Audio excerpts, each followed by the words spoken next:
All right, looking at version 2 Shaw plate carrier here. Again, if you haven't watched the version 1 video, check it out. It's just interesting to see what changed between the two videos, or between the two rigs, right? Not much had changed between the two videos. I'm shooting them the same day. Again, shout out to Jason for sending me these. Huge favor. Awesome way to help support the channel. I really appreciate it. And want to make sure that you guys know that we got awesome people watching the videos and sending stuff. Right. So version 2, things that have changed from version 1 are kind of interesting as we go along through here. If you have any questions like what actually changed, watch both videos. I'll try not to beat that to death in both of these. All right. So take the version 1, laser cut it, make it sexy, and streamline it a little bit. All right, so I will say this plate carrier is expensive. It doesn't come with the cummerbund, and the cummerbund is kind of wildly expensive. So just be aware of that if you haven't looked at Shaw pricing. I'm not saying it's not worth it. That's your call to make. I try not to sharpshoot people's pricing too much because it's their livelihood. It's their time designing it. In the case of Shaw, he's got to get it manufactured, so that's going to cut into some stuff, but we'll look at it. All right, so first things first, these tubes adapters here do not come with the plate carrier. They come with the cummerbund. Luckily, you need a cummerbund to use this thing, so if you're buying the Shaw one, you're going to get them, but they don't come stock. All right. I'm not 100% on whether these buckles come on here or not, but that's like a $5 venture if they don't, so don't sweat that. All right, so looking at the front plate bag here, we've still got the elastic up towards the shoulder straps. However, all of the perimeter has changed to kind of a laser cut molly, except for down here at the very bottom, all right, which is a little bit different from version 1. May or may not matter for your uses. It's more durable for like push-to-talk mounting, but it's also kind of on the side of the plate bag, so I don't know how useful that is, but you can definitely tether with it, all right. The side release buckles obviously mount very cleanly.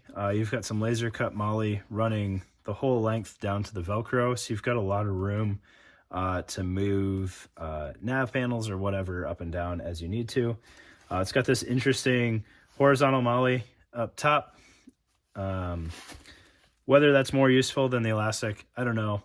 I kind of feel like I'd rather the elastic, but it's there, and you could definitely weave some elastic or rubber bands in there to mount whatever you need to. So if you're doing the rubber bands, maybe it's kind of neither here nor there. I'm not sure. All right, and then you've got some laser cut lashing points down here for probably shock cord, not necessarily rubber bands. The laser cut would probably chew through your rubber bands pretty quick. And then you've got the stacked Velcro laser cut molly for the front. So if you don't want an admin panel or something, you slap your giant American flag on there, let everybody know who you are, or you can mount stuff there. All right, so that's the front of the plate bag here. Another big change. So you no longer have the fixed dual tubes up top. You can choose weak side, strong side for where you want the tube, and that's easily user configured, so you can swap that side to side based on whether you're correct-handed or wrong-handed or whatever's going on. All right. We'll do the outside of this thing first, and then we'll flip it inside out and look at the inside, because there is a huge change on the inside of this thing. All right. Looking at the back, really nice full-length laser cut molly on the back here, really maximizing the kind of the rectangular profile. So the plate, even though it's recessed in here, you've got usable webbing. So if you've got a really long like zipper adapter or something like the Eagle zippers or even Faro zippers or whatever, you can mount that no problem. And you actually have some control over the ride height. So like if you had cry adapters on here, you could probably get a version 2 cry pack on here and have less overhang on the bottom, which is kind of neat. All right, still have elastic up top for any kind of comms cable routing, antenna routing, whatever, and then your laser cut Velcro stack there. You also have the laser cut kind of molly-ish on the sides, and then some elastic again down towards the bottom, and then the sideways or horizontal molly up top. Shoulder straps really haven't changed much. Streamlined just a little bit, and then obviously the change between 2 tubes versus 1 tube. The access to the cummerbund routing is better on this one. We can see that once we open up our plate pocket here. So that flap opens up, and then we have a lace Velcro grid here. So if you wanted old school Velcro cummerbund, you can do that. This is that awesome First Spear Velcro material here. So you can mount that, no problem. Or you can use lace-in cummerbunds. You could use JPC, AVS style cummerbunds, or this Shaw cummerbund here, which I'll go over a little bit more detail once we're done with the plate bags themselves. All right, but really good access with this flap here, which is nice. All right, another huge thing on the flap that is, this is like something that really tells you somebody put some thought into it, is the center recess here. So as you close your plate pocket, you don't get that nasty kink in your plate bag, which can eat up some Velcro space there. So you've got that relief cut in there, so it contours the plate better, which helps it fit the plates that it's supposed to better. All right. I will say issued ESAPIs with soft armor backers in medium, in this small medium plate carrier, are real tight, but they fit. Right? It's a tolerable fit, so I can't complain there.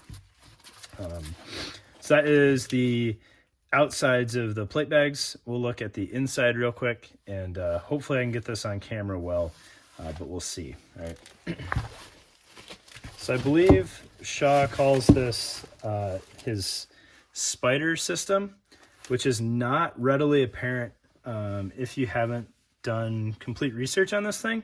So when I got it and took it out of the package from Jason, I tried to stick my plates in there, and no bueno. I couldn't close it on medium sappies and backers, and I was real disappointed. I thought that was kind of wild that Shaw would make it and not fit like issued armor.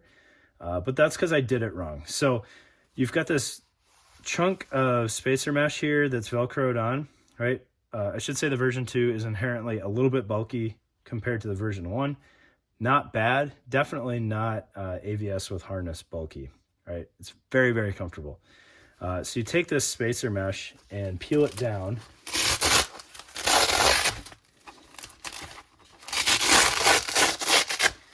And that exposes the spider system here. So these two straps aren't really necessarily part of it. These are purely the shoulder straps, but you may need to pop those up to get them out of the way here.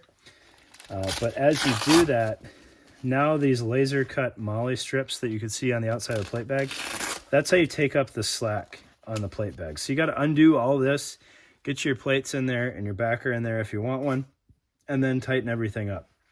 And that's how you fit your medium ESAPIs with backers. And then you've got this top flap here too, in case you've got some shorter plates, you can take out a little bit of the height. And then you also have this MOLLE strip here, this Velcro one wrap strip. I'm not sure if there's like an aftermarket thought there, or if it's just for more routing options. It's kind of neat. If this was my rig and I was setting it up and everything, maybe I'd find a use for it. Off the top of my head, I don't necessarily know, but you could for sure use it to tuck some cables out of the way. And then you have the relief holes, or the vent holes, cut down the center of the plate pocket there, which when you close this up, you've got that channel, so you can get some ventilation down your back, which is always a nice thing to have. All right, so that is, along the bottom here, front plate pocket, you've got horizontal MOLLE, and then back plate pocket, you have this kind of whole grid system here, so you could use some shot cord and mount something if you wanted to. It plays well with danglers. They'll fit in there. I don't know if there's a true industry standard, but you've got loop internal and then hook external. I don't remember anymore which danglers use which, so make sure you double check that if you're going to use a dangler. You don't have the fixed tubes dangler ability on the front plate pocket anymore. I don't necessarily think that's a loss. If you want tubes, you can easily dangle a tube. That's not a big deal. All right. really nice plate carrier, clearly well done. I believe they're still OEM'd by First Sphere, which First Sphere does incredible work. So no concerns there. All right, let's look at the structured cummerbund while we're here, though, since it's kind of should go with the plate carrier, but it is kind of an aftermarket thing. They're clearly made to go together. All right, so it threads in really nicely into the rear plate pocket through the holes here, and then very easily attaches with this grid system. Take your plate out. It's going to make your life a lot easier to get it started and then thread it in there. I will say the stretch from the shot cord on the back of this thing, much more apparent when you're using it than like a JPC. JPC, once you kind of tether everything down, there's a little bit of stretch, but you don't ever actually really feel it. This one, when I was pulling the cummerbund around, I could actually feel some give in there, which is really nice because, again, with tubes, you don't have any rapid sizing capability. So to be able to stretch this out over, some sort of light layer is nice. Or if you really like to crank your cummerbund down, you can, and then stretch it to fit you. All right. Looking at the plate carrier, the cummerbund, I'm sorry, it's wildly different than the version 1. I'll try to keep this on screen here for you a little bit better. There we go. So it's a sandwich of materials here. So you've got the really nice First Sphere Velcro. You've got moly that you could use from either side. I don't know if you could do both sides in the same location very easily. I'm sure you could make it work, but I'm sure it would be a nightmare to thread those pouches. So internal, we'll take like your First Sphere Ragnar type pouches. Any Velcro backed pouch will fit in here pretty well. And then once that's, wrapped around your body, it's not going to go anywhere, but it's not like hard mounted to anything. But side plate pockets, all that stuff you could put in there. And then outside has full laser cut moly. And you can kind of make it out. There's a Tigris liner in here. It runs the full height. And then it's also in the straps here. I forgot another big selling point is the way this is set up. Just like the SPC, you can drop your cummerbund down, which will help raise that rear plate bag a little bit and make everything fit kind of where it should. Huge fan of that. I'm really glad he included it. It's a big selling point for how that works. All right.